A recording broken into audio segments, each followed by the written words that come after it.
Analysis with Shahid के साथ हाजिर हूँ।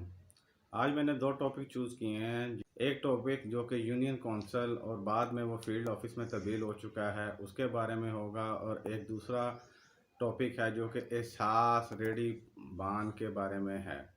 एहसास रेडी बांध के बारे में जो प्रोजेक्ट इस्लामाबाद में लॉन्च किया है हुकूमत ने, उसके बारे में है। वीडियो शुरू करने से पहले मैं सब आप लोगों से एक इल्तमास करता हूं, आप लोगों को एक गुजारिश करता हूं कि आप की वैक्सीन लाजमी लगवाएं। ये आपके बच्चों के लिए, आपके ख़ानदान के लिए, आपके दोस्तों अजीज़ों क़रीब के लिए बहुत अच्छी है, और ये मेरा पैगाम है कि आप इसको लाजमी लगाएं। और जिनको कोई ख़दशात हैं वो मेरी दूसरी वीडियो जो कि इस चैनल पे अपलोड हुई है उसको देख सकते हैं, ताकि उनको जो परेशानियां हैं वो दूर हो जाएं। दूसरा, अब हम अपने टॉपिक की तरफ आते हैं।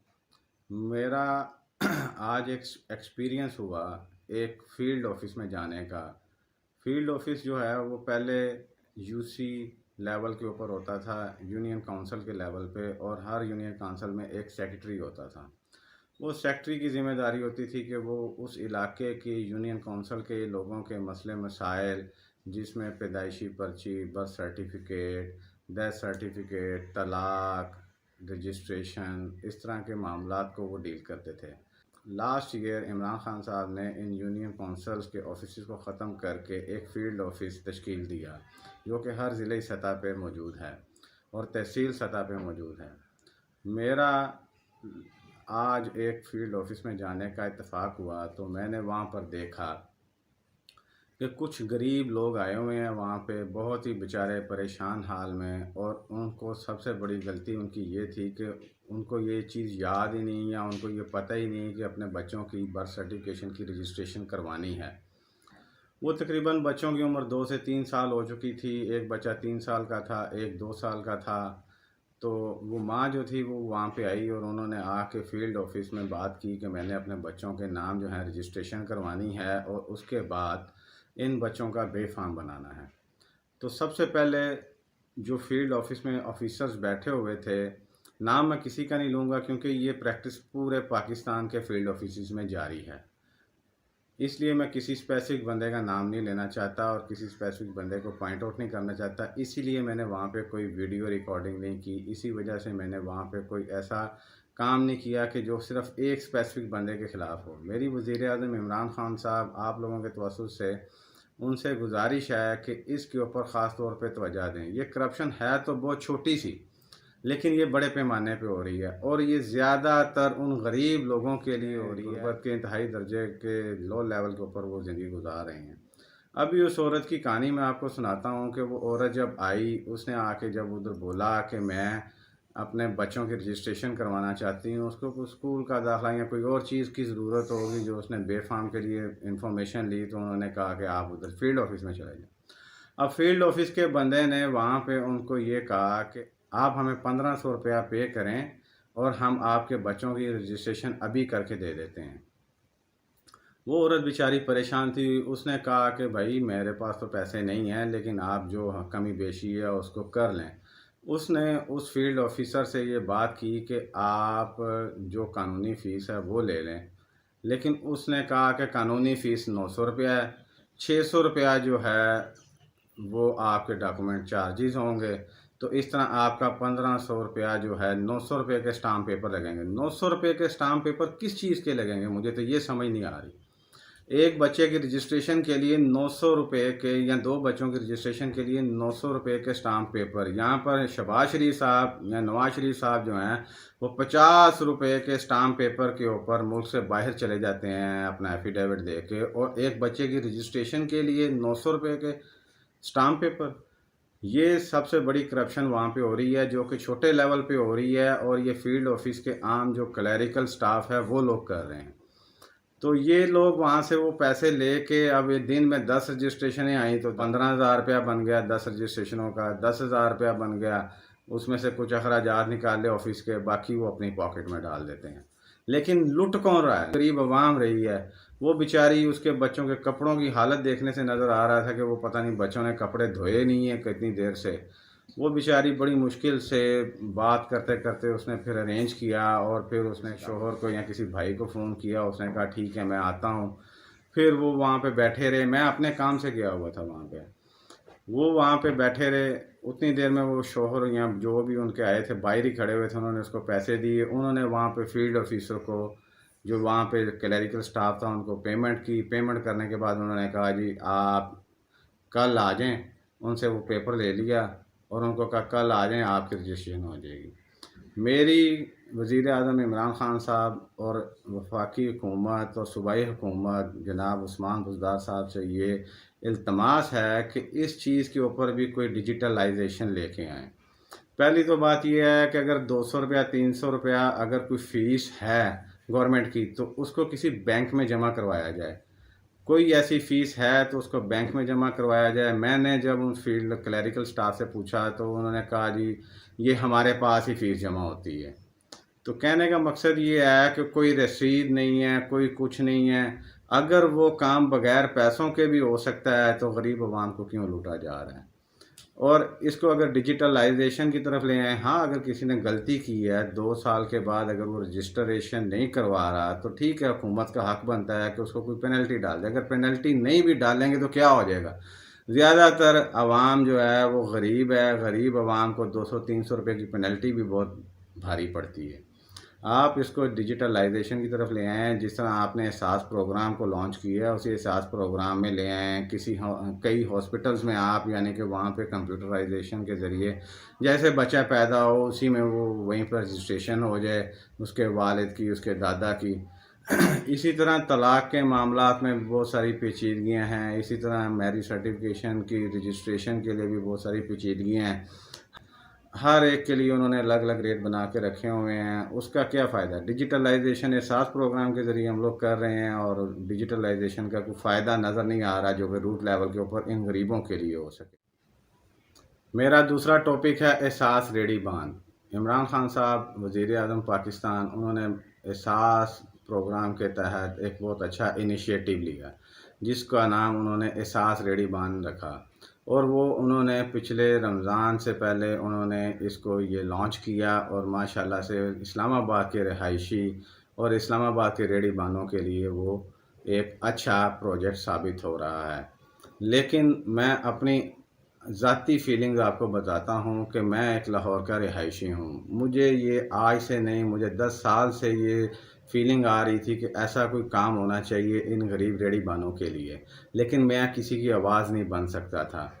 सबसे पहले ये होता है कि म्यूनसिपल कमेटी वाले आते हैं, आते ही वो सबसे पहले रेहड़ी बांध, ठीक है उन्होंने जगह को घेरा होगा, उन्होंने रोड ब्लॉक किए होंगे, उन्होंने रश लगाया होगा, लेकिन म्यूनसिपल कमेटी वाले आके जुर्माना करें, उनकी रेहड़ियों के कुछ नंबर अलॉट कर दें और उनको जुर्माने करें। वो सबसे पहले आते हैं, रेहड़ी बांध ऐसे भाग रहे होते हैं सड़कों के ऊपर रेहड़ियाँ लेके कि बस म्यूनसिपल कमेटी वाले आ गए, अब उनका ठेला उठा के ले जाएंगे, अब उनका फ्रूट उठा के ले जाएंगे। और ये लोग परेशान होते हैं। मैंने बाज़ औक़ात 2-3 दफ़ा कई ऐसे लोगों को देखा जो भाग भाग के सड़क क्रॉस कर रहे थे रेहड़ी को साथ, तो उनका एक्सीडेंट भी हो गए। मसला यहाँ पे ये है कि जब म्यूनसिपल कमेटी वाले आते हैं, वो लोग बेचारे अपने फ्रूट को बचाते हैं या अपनी सब्ज़ी को बचाने के लिए वो लोग भागते हैं। म्यूनसिपल कमेटी वालों का सबसे बुरा रवैया ये होता है कि सबसे पहले आके वो उनकी रेहड़ी को उल्टा देते हैं। रेहड़ी को उल्टाने के बाद उनकी रेहड़ी को उठाते हैं और वो गाड़ी में डाल के ले जाते हैं और वहाँ पे जाके उनको जुर्माना करके उसकी रेहड़ी को छोड़ देते हैं। लेकिन कहने का मकसद है जो उस बेचारे का फ्रूट या सब्ज़ी सड़क के ऊपर वो फेंक गए हैं, उसकी 4,000-5,000 रुपये की इन्वेस्टमेंट वो तबाह होगी। उस बेचारे का एहसास कौन करेगा। तो ये बातें मेरे अक्सर ज़हन में आती थी जो कि वज़ीर आज़म इमरान ख़ान ने एहसास प्रोग्राम के तहत एहसास रेहड़ी बांध का प्रोजेक्ट शुरू किया। मेरी वज़ीर आज़म इमरान ख़ान से ये इल्तमास है, ये गुज़ारिश है कि इसको जल्द अज़ जल्द कंप्यूटराइज सिस्टम के साथ इसको दूसरे शहरों में भी लागू किया जाए। इस रमज़ान मैंने हज़ारों दफ़ा लोगों की रेहड़ियों को लुटते देखा, हज़ारों गरीबों की रेहड़ियों को लुटते देखा। म्यूनसिपल कमेटी वालों के इस दफ़ा तो म्यूनसिपल कमेटी वाले फ्रूट भी साथ ले जाते थे क्योंकि उनको रोज़े इफ्तारी के लिए अपने ख़ानदानों के लिए फ्रूट भी चाहिए होता था। तो बराए करम वज़ीर आज़म इमरान ख़ान साहब, आप मेरे इस चैनल के तवासुत से आप इन 2 चीज़ों के ऊपर ध्यान दें, डिजिटलाइजेशन की तरफ लेके आएँ। जो बच्चों की पैदाइश की पर्चियाँ हैं वो ऑनलाइन भी हो सकती हैं। एक आप वालिद साहब का शनाख्ती कार्ड ले लें, एक आप बच्चों की वालदा का ले लें, दादा का ले लें। इसमें क्या ऐसी बड़ी पेचीदगी है जो कि वो फील्ड ऑफिस वाले लेते हैं। फील्ड ऑफिस वाले कोई चीज़ नहीं लेते, एक कॉपी उसकी शनाख्ती कार्ड की लेते हैं, एक कॉपी वालिदैन की लेते हैं। उससे क्या फ़ायदा होता है? कोई फ़ायदा नहीं होता। बाकी अगर फ़ीस का कोई इशू है वो ऑनलाइन पेमेंट प्रोसेसिंग सिस्टम बना लें। सही, इस तरह यानी कि हमारे जो गरीब गुरबा लोग हैं कम अज़ कम उनको परेशानियों से छुटकारा मिलेगा। और दूसरी बात, ये सास रेडी प्रोग्राम जो है पूरे मुल्क में इसका दायरा कार वसी किया जाए। ये खूबसूरत प्रोजेक्ट भी लग रहा है। अगर एक रेडी वाला फुटपाथ के ऊपर उसको जगह अलॉट हो गई है तो वो जगह के ऊपर खड़ा होकर एक अच्छे तरीके से, एक अच्छे अंदाज से अपनी चीज़ें बेच भी सकता है। लोगों को भी सस्ती चीज़ें मुहैया होंगी और इनके ऊपर चेक एंड बैलेंस भी रखा जा सकता है कि आपने क्या रेट पे बेचा। सैकड़ों की तादाद में रेडी बान बैठे होंगे तो उनका आपस में कंपटीशन होगा, आवाम को इसकी सहूलत मिलेगी। आज की मेरी ये दो गुजारिशें हैं, ये आप काइंडली इनको अगर शेयर कर सकते हैं तो शेयर कर दें ताकि मेरी ये आवाज़ वज़ीर आज़म इमरान खान साहब तक पहुँच जाए और वो इसके बारे में संजीदगी से सोचें। अल्लाह आपका हामी नासिर हो। अल्लाह हाफिज़।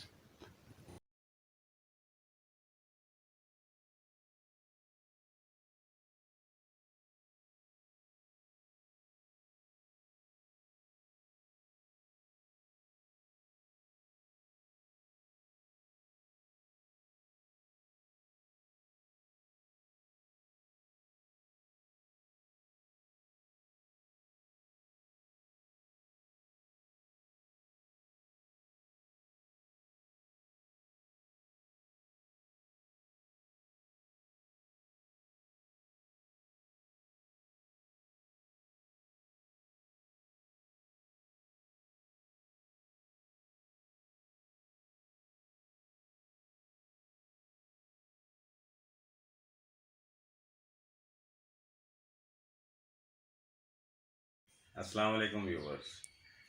आज हम लोग कोरोना वैक्सीन के बारे में बात करेंगे कि कोरोना वैक्सीन जो है वो आप लगाने जाते हैं तो फिर आपके साथ क्या इश्यूज आते हैं और क्या प्रॉब्लम्स आती हैं, और आप इसके बारे में इतना ज़्यादा सोच रहे हैं जो कि हिसाब नहीं है।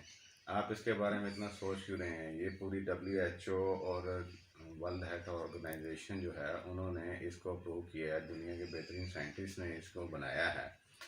आप लोग आम तौर पे अताई डॉक्टरों के पास चले जाते हैं। हमारे 75% जो विलेजर्स हैं वो उन ज़्यादातर MBBS डॉक्टर्स के पास नहीं जाते, उनके अपने लोकल अताई डॉक्टर होते हैं। उनको जाकर कहते हैं भाई मेरे सर में दर्द हो रहा है, मुझे बुखार है। वो अताई डॉक्टर एक इंजेक्शन उठा के लगा देता है। वो आपको कभी नहीं पता होता कि वो इंजेक्शन कौन सा है, लेकिन आप उसके भरोसे लगवा लेते हैं। और ये जो है ये मुस्तनद में वैक्सीन है और आप इससे डर रहे हैं कि इसको लगाने से हमें कुछ हो जाएगा, हम पहले मर जाएंगे, हमें ये हो जाएगा, हमें वो हो जाएगा। कुछ भी नहीं होता। बहुत सारे लोग जो हैं वो इस किस्म की बातें कर रहे हैं कि इसमें कोई चिप है, इसमें कोई मैग्नेटिक फील्ड बन रही है, इसमें से कोई बिजली के बल्ब रोशन हो रहे हैं। कोई ऐसी चीज़ नहीं। आपको इस मेडिसिन या वैक्सीन के बारे में परेशान होने की बिल्कुल ज़रूरत नहीं है। आप सबसे पहले इसके बारे में ये सोचें कि ये है क्या। लोग क्या कह रहे हैं कि ये एक मैग्नेट आप अपनी बाजू के ऊपर यहाँ पर लगा लेते हैं वैक्सीन लगाने के बाद, तो वो मैग्नेट आपका चिपक रहा है। सबसे पहले तो ये बात है कि जब ये वैक्सीन आपको लग रही है इसकी फॉर्मेशन क्या है, ये किस किस्म की मेडिसन है, कभी आपने देखी नहीं है तो आपको इसके बारे में बता देता हूँ कि जैसे आपके बच्चों को बचपन में मेडिसिन लगती है, वैक्सीनेशन लगती है, वो वैक्सीनेशन जो होती है वो एक लिक्विड फॉर्म में होती है। वाइटिश कलर उसका होता है और वो वाइटिश कलर के साथ एक लिक्विड होता है। उस लिक्विड के अंदर वो अपना इंजेक्शन के साथ आम सी सिरिंज होती है, उस सिरिंज से निकालते हैं और निकाल के वो आपको 0.5 के हिसाब से, आपको ml के हिसाब से वो आपको लगा देते हैं। सबसे पहले ये है कि ये वैक्सीन जो है, ये जो कंटेनर है जिसके अंदर ये वैक्सीन होती है, ये पाकिस्तान में जो लग रही है ये चाइना की और वो जो ऑक्सफोर्ड की एस्ट्राजेनेका है, ये दोनों लग रही हैं। तो उसमें ये है कि ये दोनों जो है लो टेम्परेचर के ऊपर भी ये सर्वाइव कर जाती हैं। जो दूसरी हैं मुख्तलिफ और कंपनीज़ की जैसे फाइज़र की, तो उसके लिए उसको -20 से 30 का टेम्परेचर चाहिए। इसी तरह स्पुतनिक जो है उसको -70 का टेम्परेचर चाहिए, जो कि वो आपके लिए यहाँ पे टेम्परेचर मेंटेन करने के लिए हम लोग उसको अवेल नहीं कर सकते, क्योंकि हमारे पास ऐसा कोई इंफ्रास्ट्रक्चर नहीं है। जो ये चाइना की मेडिसिन है, वैक्सीन है, और जो ये एस्ट्राजेनेका जो कि ऑक्सफोर्ड इंग्लैंड की है, इसका जो टेम्परेचर है वो आम नॉर्मल फ्रिज का टेम्परेचर है। तो इसमें ये है कि जब ये आपकी लिक्विड फार्म में आप इसको लगाते हैं तो ये एक जो वायल है या एक कंटेनर जो है वो कम से कम 3 से 4 बंदों को लगती है। तो 3 से 4 बंदों को लगती है, और इसके अंदर कोई ऐसी चीज़ नज़र नहीं आ रही जो कि ब्लैक कलर की हो। ज़्यादातर जो चिप्स होती हैं वो ब्लैक कलर की होती हैं, चाहे वो छोटे साइज़ की हो चाहे वो बड़े साइज़ की हो।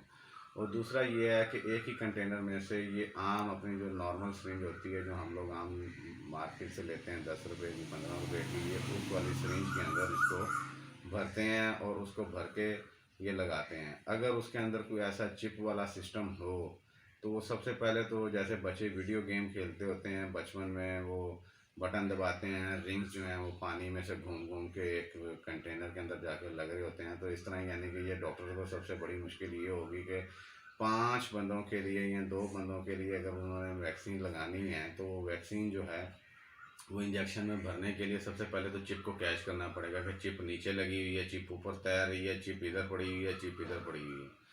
तो वो चिप को पहले तो सिरिंज के अंदर डालेंगे कैसे। और चिप के अलावा वहाँ पे कोई ऐसा सीन नहीं है। मैं कल ही इस प्रोसीजर से गुजर के आया हूँ, मुझे तो ऐसा कोई चीज़ फील नहीं हुई। नॉर्मल सा प्रोसीजर है। 1166 के ऊपर हमने मैसेज किया, उन्होंने हमें कोड सेंड कर दिया। हम वहाँ पे जाके बड़े इत्मीनान से बैठे, उन्होंने हमारा पेपर लिया, पेपर प्रिंट निकाल के कंप्यूटर का दे दिया। उसके बाद हम लोगों ने अपना ब्लड प्रेशर चेक करवाया, अपना टेम्परेचर चेक करवाया। टेम्परेचर चेक करवाने के बाद जाके वैक्सीनेशन सेंटर में जहाँ पे वैक्सीन लगा रहे हैं वहाँ पे जाके बैठे, और वहाँ पे जाके उन्होंने सिंपल हमें पेपर लेके और उसके ऊपर उन्होंने सिर्फ इंजेक्शन में ऐसे भर के और यहाँ पे ऐसे सीधा इंजेक्ट कर दिया। इंजेक्ट करने के बाद उन्होंने रेस्ट रूम में बिठा दिया हमें 10 मिनट के लिए। आप अगर वहाँ पे बैठना चाहते हैं बैठें, नहीं बैठना चाहे ना बैठें, लेकिन बेटर ये है कि वहाँ पे बैठ जाएं। और बैठने का सबसे बड़ा मकसद ये है कि इससे आप लोगों को अगर कोई रिएक्शन हो रहा है तो वो आपको पता लग जाएगा कि कोई एलर्जिक रिएक्शन हो रहा है, कोई सर में दर्द हो रहा है, कोई और चीज़ हो रही है, ताकि आपको फौरी तिब्बी इमदाद दी जाए। जो कि ये बहुत ही माइनर से साइड इफ़ेक्ट होते हैं। हर बच्चे को हम लोग तो आजकल हमारी जो माएँ हैं बच्चों को बचपन में ऐसे टीके लगवाती हैं वैक्सीनेशन की जैसे उनकी ज़रूरत है, लेकिन उनको कभी ये पता लगा है कि ये वैक्सीनेशन में क्या है? कभी वो बचपन में जो बच्चों को अपने पैदा होते पैदाइशी टीका लगवा लो जी भाग के, दूसरा टीका लगवा लो, वो भी यही वैक्सीनेशन ही होती हैं। उसके अंदर चिप क्यों नहीं होती? वो भी यही वैक्सीनेशन होती हैं, सेम कलर होता है, सेम चीज़ होती है, ये भी वही वैक्सीनेशन होती हैं। आप उसको इसलिए लगवा लेते हैं, माएँ अपने बच्चों को इसलिए लगवा लेती हैं कि वो उनकी एक रूटीन में बना हुआ है वैक्सीनेशन है। उनको ये नहीं पता कि ये क्या है, लेकिन उनको ये पता है कि ये हिफाजती टीके हैं, ये हमारे बच्चों को लग जाएंगे, हमारे बच्चों को ये बीमारियां कभी नहीं होंगी। लेकिन होता असल में ऐसा नहीं है। बाज़ औक़ात आपको टाइफाइड की वैक्सीनेशन लग जाती है, लेकिन आपके बच्चे के अंदर वो क़ुव्वत मुदाफ़त पैदा नहीं होती और बच्चा बाद में उसका शिकार भी हो जाता है कि उसको टाइफाइड हो जाता है। तो कहने का मकसद ये है कि ये जो चीज़ है वैक्सीनेशन, ये आपके बच्चों के अंदर एक क़ुव्वत मुदाफ़त पैदा करती है। इसी तरह ये वैक्सीनेशन बड़ों के लिए बनाई गई है, जो कि आपके अंदर एक क़ुव्वत मुदाफ़त पैदा करेगी। क़ुव्वत मुदाफ़त होती है जो कि आपके अंदर से बीमारी के ख़िलाफ़ लड़ने की ताकत होती है।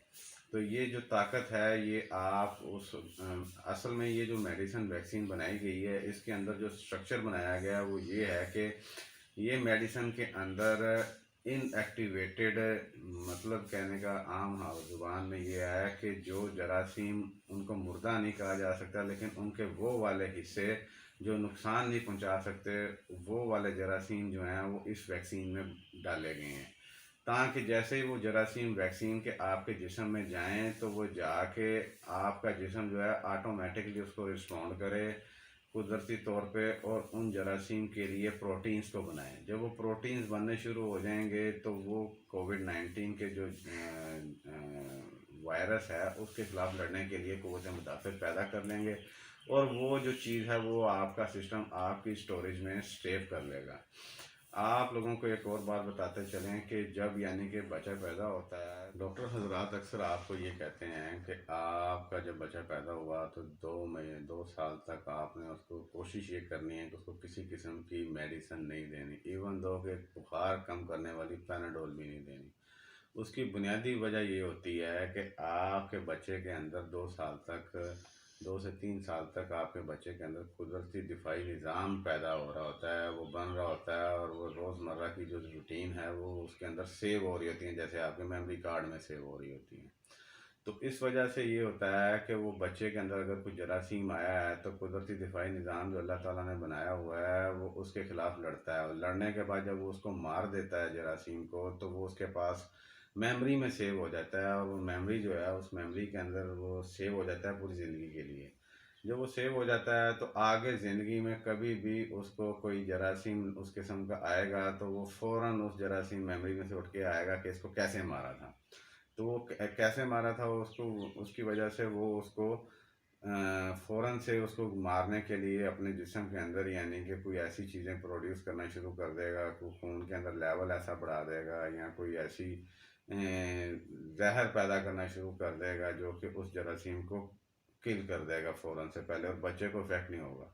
इसी तरह ये वैक्सीन होती है, वैक्सीन के अंदर भी जरासीम ही आपके अंदर दाखिल किया जाता है, और वो जरासीम जो है वो आपको इसलिए दाखिल किया जाता है कि आपके कुदरती दिफाई निज़ाम उसके ख़िलाफ़ लड़ने के लिए तैयार हो जाए। अगर वो कुदरती दिफाई निज़ाम आपके जरासीम के साथ लड़ने के लिए तैयार हो जाता है, या वायरस के साथ लड़ने के लिए तैयार हो जाता है और उसको अपनी मेमोरी में सेव कर लेता है, तो उसका ये मकसद होता है कि आगे से वो जरासीम आपके जिस्म में दाखिल भी होगा तो आपको पता भी नहीं लगेगा, वो आपका कुदरती दिफाई निज़ाम उसके साथ लड़ाई करके उसको किल कर चुका होगा, और उसको पैदा होने से पहले ही उसको, या उसको बढ़ने से पहले ही उसको मार देगा। तो वैक्सीन का मकसद ये होता है। आप लोग बिल्कुल परेशान ना हो, कोई ऐसा साइड इफ़ेक्ट नहीं है, कोई ऐसी ऐसी चिप नहीं है। अगर आप लोग ये सोच रहे हैं कि चिपें लगा देंगे, तो चिपें तो आप अपनी जेबों में लिए फिर रहे हैं। आप अपनी मोबाइल के साथ पूरी दुनिया को इन्फॉर्मेशन अपनी दे रहे होते हैं, आप अपनी तस्वीरें खींचते हैं, आप अपने मोबाइल में डाटा सेव करते हैं, आपकी लोकेशन ट्रेस हो रही होती है, उनको आपके अंदर चिप लगाने का मकसद क्या है? यानी अगर आप ये सोच रहे हैं कि गवर्नमेंट या बाहर के इदारे आपके जिस्म के अंदर चिप लगा रहे हैं, तो उसका मकसद क्या है?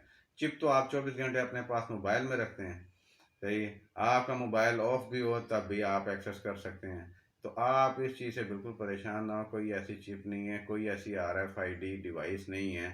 हाँ, 1 साल पहले RFID डिवाइस के बारे में बात हो रही थी, लेकिन उसका साइज़ जो है वो 2 मिलीमीटर का था। वो ठीक है, वो उन्होंने बनाया था, लेकिन वो कई लोग इसको यूज़ कर रहे हैं, वो अपने अंदर इंजेक्ट करवा लेते हैं, उसके अंदर वो इन्फॉर्मेशन थोड़ी सी कलेक्ट होती है, लेकिन उसकी RFID की रेंज इतनी ज़्यादा नहीं होती कि वो आप यहाँ पे बैठे हुए हैं और रेडियो फ्रीक्वेंसी से आप पूरी दुनिया को इन्फॉर्मेशन सर्विस प्रोवाइड कर रहे हैं, इन्फॉर्मेशन दे रहे हैं पूरी दुनिया को, सर्विस प्रोवाइड नहीं। क्या आपकी इन्फॉर्मेशन, आपकी कौन सी ऐसी इन्फॉर्मेशन है जो कि एक्सपोज हो जाएगी? कोई ऐसी चीज़ नहीं है। आपका ATM कार्ड है, आपके ATM कार्ड की बैक साइड के ऊपर एक मैग्नेटिक टेप या मैग्नेटिक स्ट्रिप लगी होती है। कभी उसको आपने मैग्नेटिक के साथ चिपका के देखा है? कभी भी नहीं। लेकिन उसके साथ अगर आप मैग्नेटिक लगाएंगे तो आपका डाटा ज़ाया होने का खदशा हो जाएगा। इसी तरह अगर आप इसको मैग्नेट को अगर अपनी इंजेक्शन वाली जगह के ऊपर लगाते हैं और अगर वहाँ पे चिप होगी, तो चिप का तो डाटा ज़ाया हो जाएगा। तो कैसी उनकी यानी कि ऐसी चिप है जो कि एक मैग्नेट के साथ वो ख़राब हो जाएगी, उसका डाटा उसके बाद उसको ट्रांसमिट ही नहीं कर पाएगा। वो मेरा भाई कोई ऐसी चीज़ नहीं है, आप आराम से जाएं, जाके वैक्सीनेशन करवाएं, कम से कम अपने आप को बचाएं, अपने बच्चों को बचाएं, अपने घर वालों को बचाएं, अपने फैमिली वालों को बचाएं। और ये वैक्सीनेशन हम लोग बचपन से बच्चों को तकरीबन 7 से 8 दफ़ा लगवाते हैं, 2 साल 2.5 साल की उम्र तक। वो तो चुप करके लगवा लेते हैं, तो ये क्यों नहीं लगवा रहे आप लोग? अल्लाह आपका आमीन नासिर। अस्सलाम वालेकुम। न्यूज़ एनालिसिस विद शाहिद के साथ हाजिर हैं।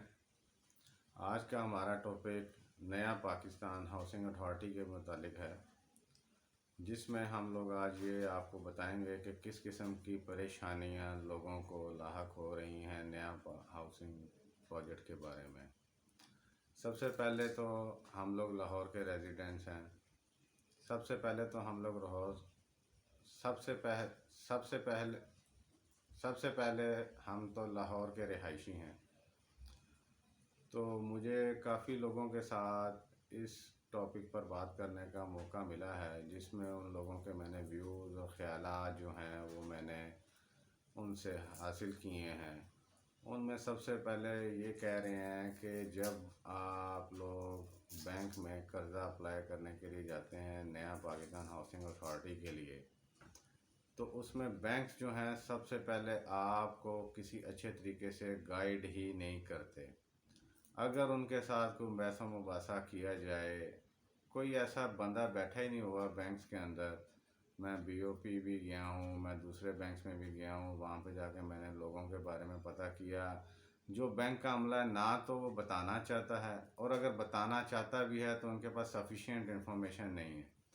ज़्यादा से ज़्यादा ये लोग क्या करते हैं, उनके पास सफिशिएंट इंफॉर्मेशन नहीं है। ज़्यादा से ज़्यादा ये लोग क्या करते हैं कि आपको नया पाकिस्तान हाउसिंग अथॉरिटी के डॉक्यूमेंट्स हाथ में थमा देते हैं, और ये लोग कहते हैं कि आप लोग जो हैं वो जाके ये फॉर्म वगैरह फिल करें और डॉक्यूमेंट्स ले आएँ। जब हम लोग या कोई भी बंदा जो कि इस अथॉरिटी के ज़रिए घर के लोन के लिए अप्लाई करना चाह रहा है, तो वो जब अपने डॉक्यूमेंट्स लेके बैंक के पास जाता है, तो बैंक वाले उनको सबसे पहले ये कहते हैं कि भाई आपने एलडीए से अप्रूव सोसाइटीज़ के अंदर आप ये घर ले सकते हैं। अब मसला यहाँ पे ये आता है कि लाहौर जैसे एक अच्छे और मुनज़्ज़म शहर के अंदर अगर लोग एलडीए से मंजूर शुदा सोसाइटी और इलाकों की तरफ जाएं, तो वहाँ पर एक मरला ज़मीन की कीमत तकरीबन 10 से 12 लाख रुपए है। तो कैसे एक आम आदमी, गरीब तबके के रहने वाले लोग एक 5 मरले का 12 पाँच 60 लाख रुपए का खाली प्लॉट मिलेगा। अगर किसी को 5 लाख का भी घर में प्लॉट मिल जाता है, तो वो प्लॉट जो है वो 30 लाख 25 लाख रुपए का खाली प्लॉट होगा, और उसके ऊपर कंस्ट्रक्शन कॉस्ट आप लोग डाल दें तो वो तकरीबन 50-55 के करीब पड़ती है। कोई भी बंदा इस तरह की हाउसिंग अथॉरिटी को कोई भी बंदा इस किस्म की हाउसिंग अथॉरिटी में अप्लाई नहीं कर सकता।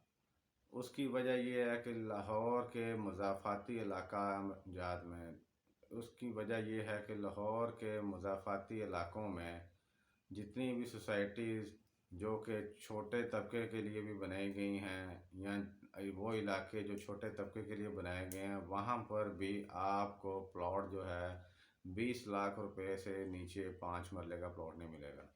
और जब बैंक के पास जाया जाता है तो बैंक कहता है ये सोसाइटी एलडीए से अप्रूव नहीं है। अगर तो नया पाकिस्तान हाउसिंग अथॉरिटी को चलाना है तो ये एलडीए की शर्त को पहली बात है ख़त्म किया जाए, क्योंकि एलडीए से अप्रूव सोसाइटी का मतलब ये है कि वहाँ पे महंगी जगह आपको मिलेगी। सबसे पहले जगह आपको मिलेगी,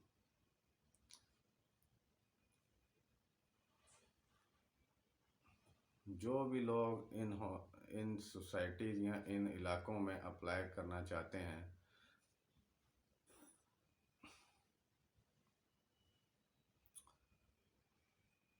नया पाकिस्तान हाउसिंग अथॉरिटी के ज़रिए अप्लाई करना चाहते हैं, वो इस तरीके से अप्लाई नहीं कर सकते। ये बैंक्स की तरफ से शायद कोई एक टैक्ट है जो कि लोगों को लोन देने से कतराते हैं। आम तबके के लिए वज़ीर आज़म इमरान खान साहब ने ये हाउसिंग अथॉरिटी बनाई है, लेकिन ये सवाबदीद बैंकों के ऊपर रखी गई है कि बैंक उनको कर्ज़ा कैसे दें। इवन दो कि इमरान खान साहब ने ये भी बोला है कि इमरान खान साहब ने अपने नेशनल इवन दो कि इमरान खान साहब ने नया पाकिस्तान हाउसिंग अथॉरिटी में ये भी ऐलान किया है कि अगर आपके पास सैलरी एविडेंस नहीं है, अगर आपके पास कोई और एविडेंस नहीं है, तो आप अपना किरायानामा लेके आ जाएं, आप अपना यूटिलिटी बिल लेके आ जाएं, जिससे आपको ये सबूत मिल जाएगा कि आप एक किराए के घर में रह रहे हैं और आपको एक नया घर के लिए लोन दे दिया जाएगा। लेकिन जब बैंक्स के पास जाते हैं तो बैंक वाले ये सारी बातें जो हैं वो हवा में उड़ा देते हैं, और अगर उनकी मैनेजमेंट से बात की जाए तो मैनेजमेंट इस चीज़ के ऊपर आती ही नहीं है। मेरे एक दोस्त ने, मेरे एक जानने वाले ने इसी तरह नया हाउसिंग अथॉरिटी में अप्लाई किया, और उसको बैंक्स वालों ने बगैर डॉक्यूमेंट सबमिट किए हुए ये कहकर घर भेज दिया कि भाई ये आपकी जो जगह है, जो सी जगह आप लोग बता रहे हैं, ये एलडीए से अप्रूव नहीं है, लाहौर डेवलपमेंट अथॉरिटी से अप्रूव नहीं है। तो वो बंदा वापस आ गया। मैंने उसको मशवरा दिया कि आप ऐसा करें कि सिटीज़न पोर्टल के ऊपर कंप्लेन लॉन्च करें। उसने सिटीज़न पोर्टल के ऊपर कंप्लेन लॉन्च की। पहले तो सिटीज़न पोर्टल के ऊपर कोई ऐसी ऑप्शन है ही नहीं थी कि नया पाकिस्तान हाउसिंग अथॉरिटी के बारे में कोई कंप्लेन लॉन्च की जा सके। उसने ह्यूमन राइट्स के अंदर जाके इसको कंप्लेन को लॉन्च किया, और वो स्टेट बैंक के गवर्नर के पास चली गई। स्टेट बैंक के गवर्नर के पास चली गई तो स्टेट बैंक के गवर्नर ने उसका रिप्लाई ये किया कि हम लोग बाउंड नहीं कर सकते बैंक्स को। अगर आपको फिर भी किसी किस्म की दुश्वारियाँ पेश आ रही हैं तो आप हमारे पास स्टेट बैंक के हेल्प डेस्क पे आके कंप्लेन लॉन्च कर सकते हैं, या ऑनलाइन पोर्टल के ऊपर आप कंप्लेन लॉन्च कर सकते हैं। जब मेरे उस दोस्त ने स्टेट बैंक ऑफ पाकिस्तान की वेबसाइट, जो लिंक गवर्नर स्टेट बैंक ने दिया था सिटीज़न पोर्टल के अंदर, मेरे दोस्त ने जब वो लिंक खोला तो वो लिंक चला ही नहीं। उसको एक हफ्ते तक वो ट्राई करता रहा कि वो लिंक चले, लेकिन वो लिंक चला ही नहीं। सबसे पहली बात यह है कि स्टेट बैंक ऑफ पाकिस्तान एक इतना बड़ा कौमी इदारा है, उसकी वेबसाइट के ऊपर अगर कोई कंप्लेन का सिस्टम लॉन्च किया गया है तो उसकी देखभाल ही कोई नहीं कर रहा कि वो चल भी रहा है कि नहीं चल रहा। खैर, नया पाकिस्तान हाउसिंग अथॉरिटी का नाम मेरे ख्याल में तब्दील करके एलडीए हाउसिंग कर देना चाहिए, क्योंकि ये एलडीए का ही प्रोजेक्ट है। उसके अलावा कोई मुज़ाफ़ाती इलाकों में अगर किसी गरीब बंदे ने किसी गांव में किसी ऐसे कच्चे इलाके में घर लेना है जो कि एलडीए से अप्रूव नहीं है, तो वो वहाँ पे घर नहीं ले सकता। और जहाँ पे एलडीए का ताल्लुक है, एलडीए वाली जितनी अप्रूव्ड सोसाइटियाँ या जो इलाके हैं वहाँ पे ज़मीनों के रेट इतने ज़्यादा हैं कि हम लोग 50-50 लाख रुपया भी पे करके घर नहीं ले सकते। इसी तरह कराची में मेरे कुछ दोस्तों के साथ रब्ता हुआ तो वो भी यही इसी तरह कराची में भी मेरे कुछ दोस्तों के साथ रब्ता हुआ तो वो भी यही बयान कर रहे हैं कि जो सिंध बिल्डिंग कंट्रोल अथॉरिटी है उनसे अप्रूव्ड जगह है, उस जगह के ऊपर ही आपको मिल सकता है। कराची में सबसे बड़ा अलमिया ये है कि कराची में करप्शन की वजह से बिल्डिंगों के ऊपर बिल्डिंगें बन जाती हैं, पोर्शन के ऊपर पोर्शन बन जाते हैं। सिंध बिल्डिंग अथॉरिटी जो है वो अप्रूवल दे देती है, अप्रूवल नहीं देती है तो उनके जो इंस्पेक्टर हैं वो आके तो फ्लैट्स बनाने की इजाज़त दे देते हैं। इन एक्चुअल जो है वहाँ पर एक 2 मंजिला घर होता है, इन एक्चुअल वहाँ पर 6 से 7 मंजिला मंजिल होती है, लेकिन कागजात में वहाँ पे 1 या 2 मंजिला घर शो किया जाता है। लेकिन कागजात में 1 या 2 मंजिला घर शो किया जाता है। तो वो वाले जो फ्लैट हैं वो वाले फ्लैट लोग परचेज़ नहीं कर सकते नया हाउसिंग अथॉरिटी के ज़रिए, क्योंकि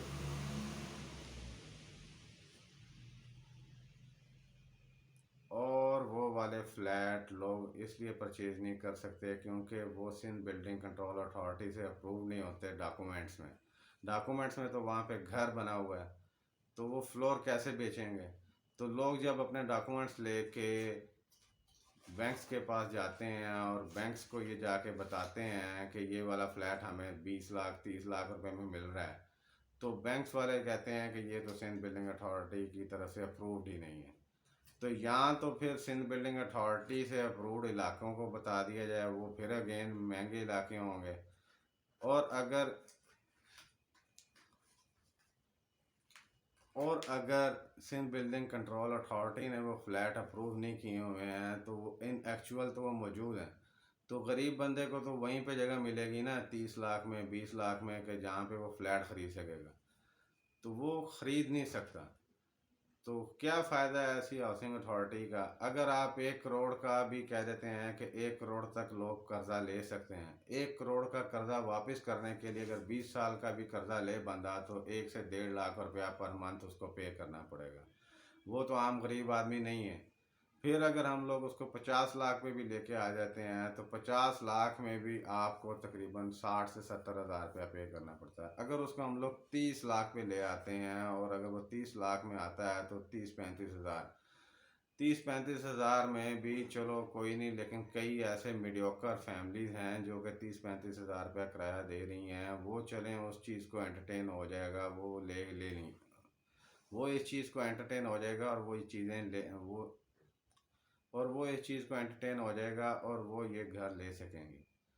तो मेरी वज़ीर आज़म इमरान खान साहब और उनकी नया पाकिस्तान हाउसिंग अथॉरिटी से गुजारिश है कि काइंडली आप इस चीज़ पे गौर करें और ये जो लाहौर डेवलपमेंट अथॉरिटी और सिंध बिल्डिंग कंट्रोल अथॉरिटी है, इसके अंदर से, इसके जंगल से निकाल के लोगों को साइड पे जहाँ पे लोग घर लेना चाहें वहाँ पे घर लेके दे दें। जो बंदा, जैसे वज़ीर आज़म साहब ने कहा कि किराए पे रहता है, तो हकीकत में जो किराए पे रहता है उसका पुलिस में रिकॉर्ड होता है, पुलिस वेरिफिकेशन रिपोर्ट होती है, पुलिस को इंदराज होता है कि ये बंदा पिछले 10 साल से किराए पे रह रहा है। अगर वो 10 साल से किराया दे रहा है तो वो बैंक्स को वैसे भी किराए की मद में पे कर सकता है 30 हज़ार, 35 हज़ार, 40 हज़ार, 15 हज़ार से ऊपर ऊपर। तो कहने का मकसद ये है कि काइंडली इसके ऊपर गौर करें और इसको अच्छे तरीके से, मुनज़्ज़म तरीके से बैंकों को ये बताया जाए कि आपने लोगों की हेल्प करनी है, आपने लोगों को तंग नहीं करना। लोगों को बैंक वाले जो हैं वो तंग कर रहे हैं। ठीक है, स्टेट बैंक ने कहा है कि एप्लीकेशन के ऊपर आप लोग 10 से 15 दिन के अंदर जवाब देंगे। तो जवाब देने से पहले एप्लीकेशन ही सबमिट नहीं हो रही है तो जवाब कौन देगा? स्टेट बैंक या कोई और भी इदारा वो कहेगा आपने अप्लाई किया, अप्लाई होगा तो फिर ही उनको जवाब दिया जाएगा। बैंक वाले पेपर ही रिसीव नहीं कर रहे हैं, वो कह रहे हैं कि एलडीए से अप्रूव जगह होगी तो हम लोग पेपर रिसीव करेंगे। मेरे एक दोस्त ने बोला कि आप इस चीज़ को प्रोसेस तो करें। वो कहते प्रोसेस करेंगे आपका जवाब वापस आ जाएगा कि नहीं अप्रूव हुआ। हम कैसे प्रोसेस कर लें, हमें मैनेजमेंट की तरफ से हुक्म नहीं है। तो इस चीज़ के ऊपर ज़रा गौर किया जाए और मेरी आवाज़ को हुकूमती ऐवानों तक पहुँचाया जाए। आप लोगों को अगर इस किस्म की कोई मुश्किलात पेश आ रही हैं तो आप काइंडली मेरी इस वीडियो को आगे शेयर करें, लाइक करें, चैनल को सब्सक्राइब करें। मैं इसी किस्म की वीडियोज़ और इसी किस्म के एनालिसिस और इसी किस्म की ख़बरें दिया करूँगा और देता रहूँगा। मेरे पास और भी कई ऐसे टॉपिक हैं जो कि मेरी लोगों से इंटरेक्शन होती है, मैं उसके ऊपर भी बात करता रहूँगा। वीडियो का टाइम लंबा हो रहा है तो अल्लाह हाफिज़। वीडियो का टाइम थोड़ा सा लंबा हो रहा है तो इंशाल्लाह नेक्स्ट टॉपिक के ऊपर हम लोग अगली दफ़ा अगली वीडियो में बात करेंगे।